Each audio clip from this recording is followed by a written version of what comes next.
कानुन बनाउनको लागि ऐन बनाउनको लागि विधेयकमाथिको छलफलमा छौं। मलाई आज गहिरोसँग महसुस भयो त्यो के भने 8वटा अध्यादेश सरकारले किन ल्याउनु पर्यो भनेर आज महसुस भइरहेको छ। मलाई किन ल्याउनु पर्यो भनेर महसुस भइरहेको छ। सभामुख महोदय, संसद यसै गरी चलेर विगत 10 वर्षदेखि हामीले 72 सालमा बनेको संविधानपछि जति ऐन र कानुनहरू संसदले बनाउनु पर्थ्यो त्यो कानुन किन बन्न सकेन भनेर यो तमासाले देखाइरहेको छ। त्यसकारणले संसदीय तमासा जुन रूपमा हामीले देखाइरहेका छौं सधैँ सकारात्मक मात्रै हुँदैन। जनताका सवालमा, कानुन निर्माण गर्ने सवालमा सत्ता पक्ष र प्रतिपक्ष विपक्षी दलहरू त्यही रूपमा जवाफदेही र जिम्मेवार बन्नुपर्छ भनेर म विपक्षी दलका मान्य सांसदहरूलाई हार्दिकतापूर्वक अनुरोध गर्न चाहन्छु। आज यहाँहरूलाई म स्मरण गराउन चाहन्छु, आधा शताब्दी भएछ पर्यटन सम्बन्धी ऐन नबनेको, 48 वर्ष भएछ।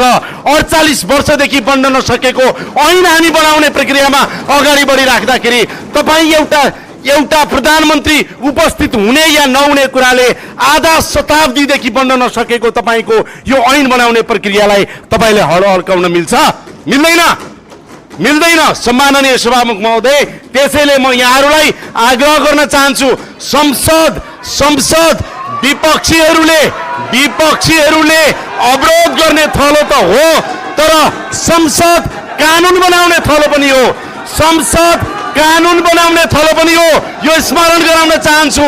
र हामी 48 वर्षदेखि बन्न नसकिरहेको यो कानुन बनाउनको लागि, ऐन बनाउनको लागि विधेयकमाथिको छलफलमा छौं र पर्यटनसँग सम्बन्धित यो विधेयकलाई अगाडि बढाउने सन्दर्भमा म विपक्षी दलहरूलाई सहयोग गर्नको लागि अनुरोध गर्दछु।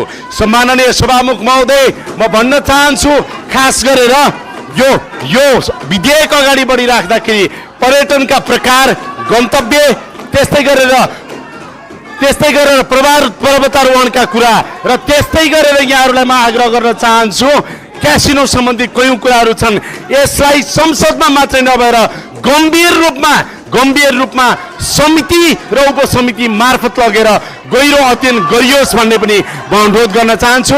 धेरै धेरै धन्यवाद।